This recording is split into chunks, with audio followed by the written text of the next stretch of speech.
Bismillahirrahmanirrahim. Assalamualaikum warahmatullahi wabarakatuh. Waalaikumsalam warahmatullahi wabarakatuh. Selamat siang dan selamat sore buat kita semua.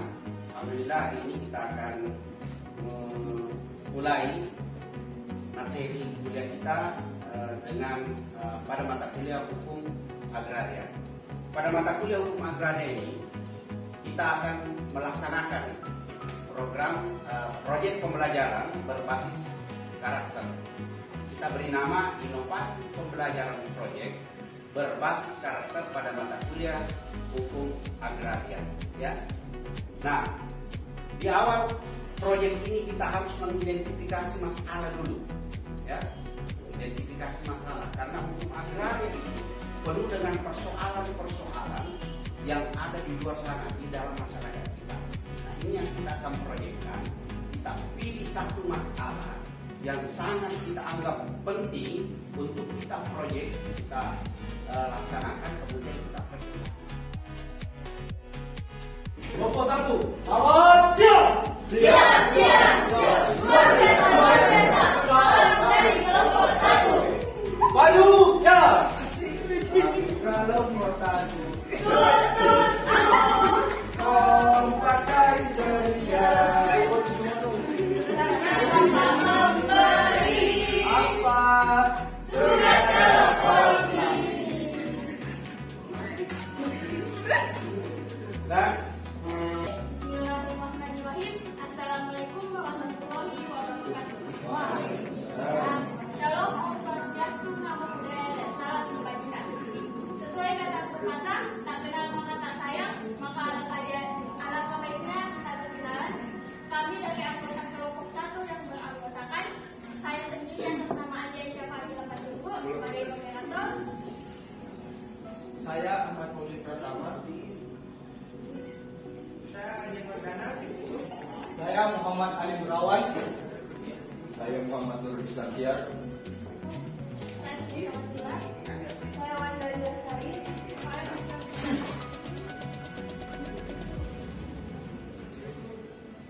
Jadi sekian presentasi dari kelompok kami. Lebih dan kurangnya mohon dimaafkan jika ada lebih dari saya dan jika ada kurang itu dari teman-teman saya. Wabillahi taufiq wal hidayah. Assalamualaikum warahmatullahi wabarakatuh. Sama kita. Satu kita. Dapat kami memutuskan. Bisa. Sampai dapat memutuskannya. Mana dia? Ini dia. Mana dia? Ini dia. Tunjukkan aksimu. Pasti bisa. Luar biasa. Saya Purwanti. Bismillahirrahmanirrahim. Assalamualaikum warahmatullahi wabarakatuh. Om Swastiastu, Namo Buddhaya, salam kebajikan. Perkenalkan, nama saya Aulia Rehana Salwandari sebagai moderator yang akan memimpin diskusi presentasi pada sesi kali ini. Baik, adapun anggota dari kelompok 2 yaitu saya sendiri, Aulia Rehana Salwandari. Saya Tina Emre bin Said. Saya Nur Anadia. Saya Andi Andriani. Saya Arif Bisa Musolam. Saya Muhammad Yunus Rahman. Saya Edi Pratama. Saya Sultan Rahman Fatih. Saya Ilman Ibrahim. Baik, terima kasih. Untuk mempersingkat waktu, saya persilakan kepada pembicara pertama untuk menjelaskan mengenai dasar hukum pembebasan lahan. Silakan. Baik, Bismillahirrahmanirrahim. Di sini saya akan membahas terkait dasar hukum. Nah, dasar hukum pembebasan lahan diatur melalui Peraturan Pemerintah Republik Indonesia Nomor 19 Tahun 2001, di mana tentang penyelenggaraan pengadaan tanah bagi kepentingan umum. Nah, Peraturan Pemerintah PU Nomor 2 Tahun 2013 terbit, segera pembebasan lahan akan ditanggung oleh APBN dan atau peraturan daerah setempat sehingga mengurangi beban investor. Berbeda dengan aturan lama yang menyebut pembebasan lahan dijelaskan dalam model usaha. Selanjutnya saya kembalikan kepada moderator. Selanjutnya akan peraturan pemerintah akan dibacakan oleh saudara. Silakan.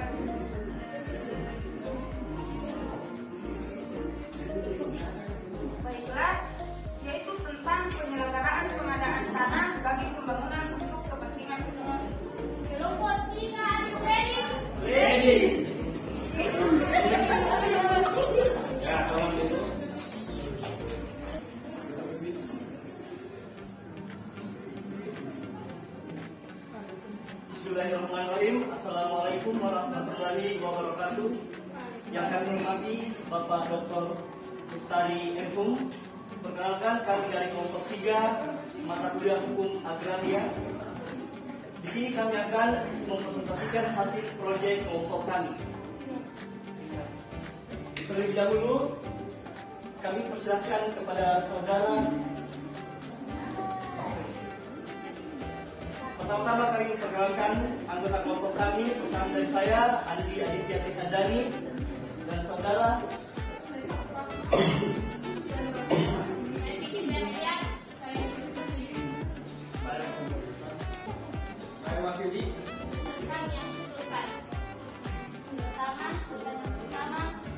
kebijakan yang diyakini akan dapat menangani masalah. Jawabannya adalah yaitu upaya untuk mengatasi konflik kebebasan lahan di desa Waduk sangat beragam. Di antaranya adalah komunikasi yang baik antara semua pihak, masyarakat, atau negosiasi pembebasan pembayaran uang ganti rugi atau uang kerugian, pertimbangan resiko pembangunan oleh pemerintah, pemberian pemahaman mengenai pengelolaan keuangan yang baik, analisis dampak sosial masyarakat dan lingkungan atau pendidikan lapangan kerja dan pengelolaan lingkungan yang baik, serta pembinaan sektor relokasi masyarakat yang terkena dampak partisipasi aktif dan kerjasama menjadi upaya yang paling efektif dalam mengatasi konflik pembebasan lahan, pembangunan, lingkungan, Nomor 3, membahas mengapa kebijakan tersebut bertentangan dengan Undang-Undang Nomor 1945. Menurut kelompok kami, hal tersebut bertentangan dengan Undang-Undang Dasar Tahun 1945. Konflik vertikal terjadi antara pemerintah pusat maupun pemerintah daerah dengan masyarakat yang terkena dampak bermuara dari adanya ketidakpuasan serta ketidakadilan yang dirasakan oleh masyarakat karena lebih banyak dampak negatif yang diterima dari adanya pembangunan bendungan Jati Gede, sehingga hal tersebut mendorong aksi demonstrasi, suatu bentuk kecemasan, ketidakberdayaan, kebakaran, keraguan, dan yang semua mengarah pada permusuhan yang pada akhirnya menimbulkan konflik. Kemudian berikutnya,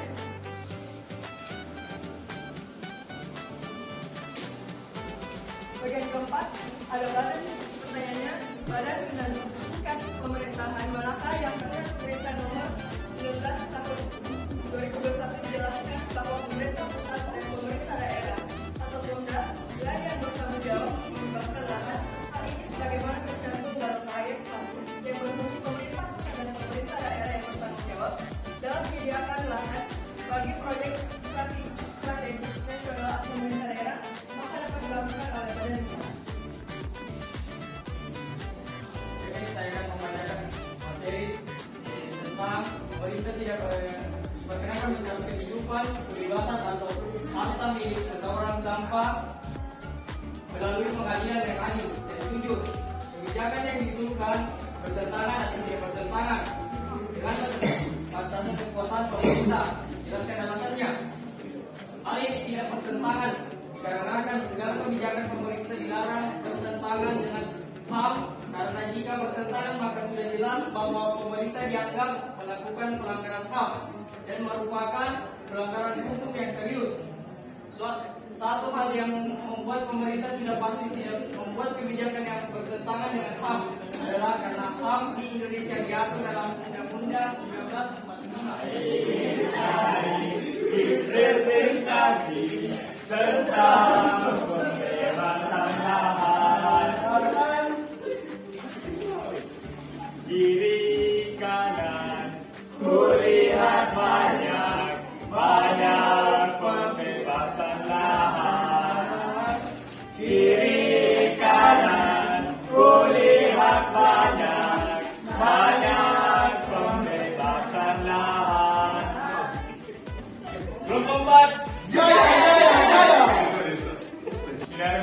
Bismillahirrahmanirrahim. Assalamualaikum warahmatullahi wabarakatuh. Terima kasih atas kesempatan yang diberikan kepada kelompok kami. Kami dari kelompok 4, portofolio 4 dengan tema pembebasan lahan. Izinkan saya memperkenalkan anggota kelompok kami. Saya selaku moderator, perkenalkan nama saya Muhammad Abi Fauzan. Nama saya Muhammad Siap Muka. Nama saya Osvaldo Fernandes Anggota.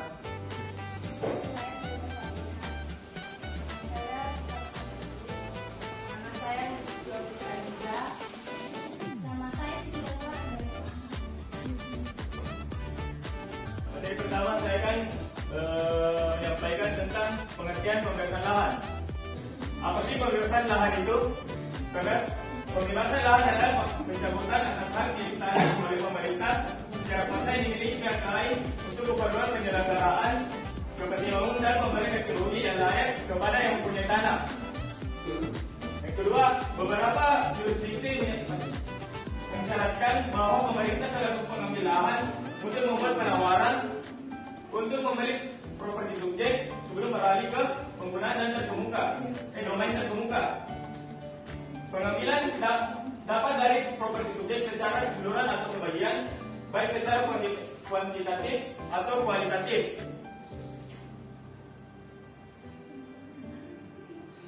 Kali ini saya akan memaparkan materi masyarakat yang menentang kebijakan pembebasan lahan. Jadi banyak masyarakat menganggap pembebasan lahan hanya untuk kepentingan para investor, bukan kepentingan umum. Hal ini disampaikan langsung Joko Widodo dalam rapat kerja Komisi 5 DPR RI dengan Menteri PU, Menteri Dalam Negeri Mariato serta Kepala Badan Pertanahan Nasional Joyo Winoto. Dan terjadi saat ini warga baru tibanya tidak menggunakan uang negeri yang diberikan pemerintah untuk menggantikan lahan mereka dan menentukan sendiri dengan harga yang tinggi. Dengan tingginya permintaan warga terhadap lahan mereka yang akan terkena proyek menyebabkan pekerjaan proyek menghambat. Belum dengan anggapan masyarakat jika proyek yang dibangun memungkinkan memberi dampak negatif seperti mencemari lingkungan atau merusaknya. Sebenarnya jika diteliti lebih lanjut, permasalahan pembebasan lahan yang timbul saat ini bukan disebabkan semata-mata oleh kelemahan peraturan tentang pembebasan lahan. Akan tetapi kecenderungan karena pelaksanaannya yang kurang konsisten menerapkan asas-asas peraturan hukum mengenai pembebasan lahan. Sebagai contoh antara lain masalah penolakan ganti rugi yang dirasa tidak sesuai dengan pembebasan lahan, dan yang kedua masalah pelaksanaan musyawarah untuk mufakat yang ada di warna intimidasi. Adapun persentase dari materi ini yang kita lihat bahwa ada 38,5% masyarakat yang tidak setuju dengan adanya pembebasan lahan dan ada 61,5% masyarakat yang setuju dengan pembebasan lahan.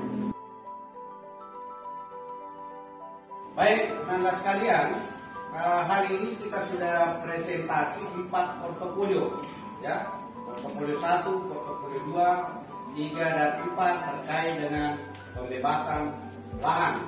Ya, sebelum saya tutup, maka saya minta kepada salah seorang Nanda untuk menyampaikan refleksi kegiatan proses pembelajaran kita yang berbasis proyek berbasis karakter pada hari ini. Itu disilakan siapa mewakili. Ya, silakan. Bismillahirrahmanirrahim. Assalamualaikum warahmatullahi wabarakatuh. Waalaikumsalam warahmatullahi wabarakatuh. Refleksi pembelajaran pada hari ini yaitu pertama, karena pembelajaran proyek ini memiliki banyak manfaat. Salah satunya itu mengasah kerjasama mahasiswa dan kreativitas mahasiswa yang dituangkan dalam proyeknya masing-masing yang tadi sempat disaksikan, dan juga mengenai temanya sendiri itu mengenai pembebasan lahan yang dimana temanya itu banyak didapati di masyarakat mengenai pembebasan lahan, agar supaya masyarakat juga mengetahui apa sih keuntungan dan kerugiannya mengenai pembebasan lahan tersebut, dan agar supaya pemerintah tidak semena-mena mengambil lahan masyarakat. Sekian, Assalamualaikum warahmatullahi wabarakatuh. Dengan mengambil topik pembebasan lahan. Oleh karena itu saya ingin menyimpulkan bahwa memang pembebasan lahan itu terkadang menuai persoalan, ya, ada yang setuju, ada yang tidak setuju. Pemerintah pun juga demikian, ada pemerintah yang pro, ada yang pemerintah yang tidak setuju. Tergantung dari kepentingan apa yang diambil oleh pemerintah untuk pembebasan lahan. Nah, kemudian teman-teman sekalian juga harus paham bahwa pembebasan lahan ini pemerintah selalu berusaha untuk bagaimana masyarakat itu tidak mengalami sebuah proses kerugian.